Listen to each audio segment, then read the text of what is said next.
Hi, today here we are in St. Joe County with one of our Purdue on the Farm farmers. Could we get your name? My name is Scott Laydig from St. Joe County, Madison Township. Awesome. So here we are in southern St. Joe County with one of our farmers, like I said. Can you tell us a little bit about how this planting season went for you? It was a hard, very difficult planting season for us. We kind of got a late start, and then it rained, and we were just always kind of chasing our tail a little bit. And finally, then it got dry. When it rained, and then we got rain, and almost too much rain, and now we're trying to catch up with spraying and side dressing. So it's been a challenging spring. So if I understand correctly, you are a no-till cover crop. You do use that in your farming practices. How did that benefit you this spring with some of the fuel prices that we're seeing, with the wet spring that we had? Yeah, definitely the fuel savings were there. I farm with my brother and nephew, and they don't no-till. And so they were running the tractor up 2 or 3 times, then planting. And obviously I just planted once. So huge fuel savings. And really when you have a living cover crop, it does suck the moisture out a little bit and firms up the soil. So some ways that was a benefit this year. Awesome. I think it was Tuesday.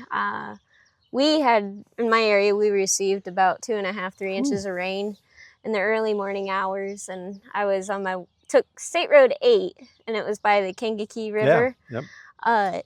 Every field that was tilled had standing water in it. And then there was one no-till cover crop, and you couldn't see any standing water in it. So that was definitely pretty cool. Yeah, it does, it manages the water in a very good way. When it's dry, it seems to hold the moisture, and then when it's too wet, it's porous enough that the water gets away. It's firmer, like you can get on it a little quicker with your equipment then. So awesome. So what's kind of your ideal cover crop mixture? Yeah, in northern Indiana, it's a little tough sometimes, especially if you have a late harvest. I like to either drill my cereal rye, so corn stalks, put cereal rye in, and I like to drill it in, but if it gets a little late, I don't have time, so sometimes I put it on with a plane. So cereal rye in front of beans, and then my bean stubble in the fall, usually oats and radishes, and I usually always fly those on because you need to get some growth in the radishes. If you wait too late, it's not worth the money. And then I do wheat, and after I take the wheat off, then I'll plant like a 4 or 5 way cover crop with some different type of species in there to change it up a little bit. So. Okay. So throughout your years of farming, what are some of the questions that you've had about your field crops that you may have wanted to investigate a little bit further? Yeah, just for me now, this whole fertilizer, nitrogen, and Purdue or some retailers say it needs to be this, this, and this, but there seems to be evidence that when you no-till and there's nutrients there, somehow you got to unlock them. You don't always need to be putting more on there. So I haven't quite figured that out yet, exactly how that happens, but I'd like to.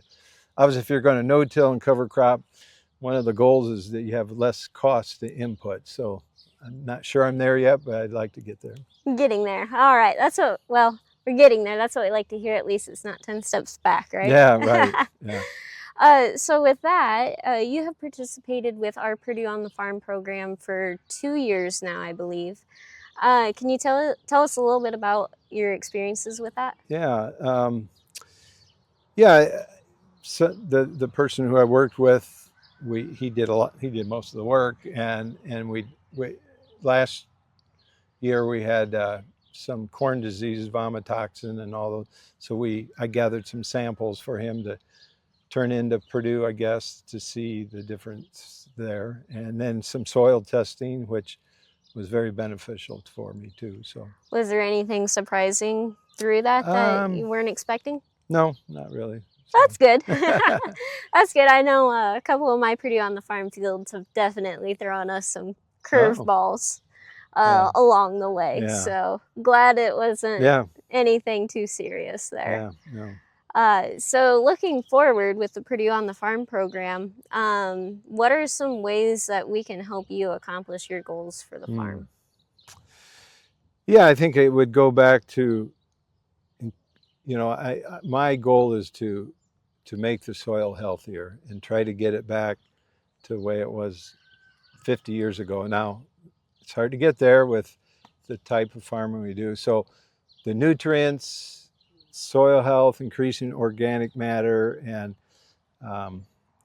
maybe a little more help understanding what works, what doesn't, and maybe some testing to see, um, maybe even some tissue sampling throughout the year. If I do some split application on nitrogen to see what's going on during the season to help you make better decisions. So. Okay. What would be your message to other farmers who have kind of been on the fence, aren't sure if they want to participate? What would you tell them? Yeah. Well, again, the person I worked with was very good, and it was really seamless. And I mean, as far as I know, it's free service, so I couldn't complain there. And so, I really respect Purdue and what they do. So I think it's got to be some benefit, at least a long time for me down the road, if not already. So. Awesome. When you look at some of the data that's collected on Purdue on the Farm, what are some ways that you would like to see that data collection from across the state? You mean how it's formatted or how I Yeah, get like it? how you get it, how you receive it Yeah. in. Would you like it to be through articles, Oh, maybe like a booklet, pamphlet? I think that there's a lot of ag retailers that do it through booklets. yeah. Media, what are... Hmm. Yeah, as old as I am, I do like technology, and I think maybe some PDF files of certain things that would be readily available for me to get. So but pamphlets are good too.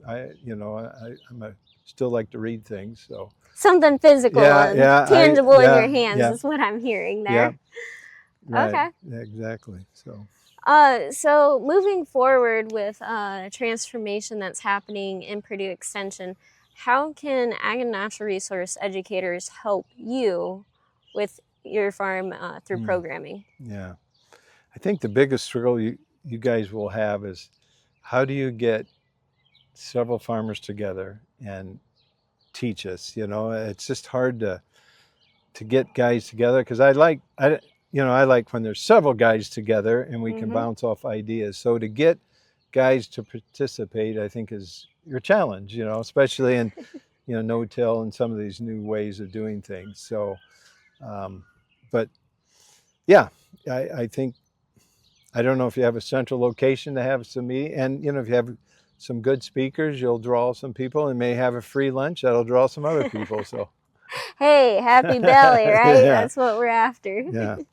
Okay, well, thank you very much for talking with us today, and we look forward to this summer of Purdue on the Farm with you. Well, thank you very much. Okay. Appreciate it. Thank you.